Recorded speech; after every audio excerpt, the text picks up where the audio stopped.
নমস্কার বন্ধুরা, কেমন আছেন সবাই? গার্ডেনিং অ্যান্ড ক্রাফটিং চ্যানেলে আপনাদের স্বাগত।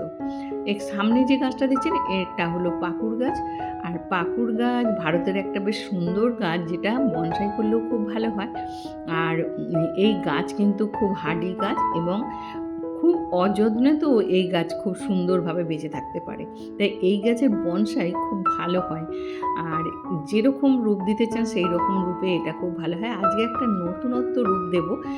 গাছটার বয়স ৫ বছরের উপর হয়ে গেছে। নতুনত্ব রূপ দেবো কী বনসাই করি বা কীভাবে এই গাছটার ডিজাইনটা করবো, আর্ট করবো, সেটা আজকে আপনাদের সাথে শেয়ার করতে চলে এলাম। ভিডিওটা যদি আপনাদের ভালো লাগে লাইক, কমেন্ট, শেয়ার করবেন। যারা আজকে প্রথম আমার ভিডিওটা দেখছেন প্লিজ চ্যানেলটি সাবস্ক্রাইব করে পাশে থাকা বেল আইকনটা প্রেস করে দেবেন। তো চলুন দেখতে থাকুন আজকে আমি এই গাছটাকে কীরকম রূপ দিই।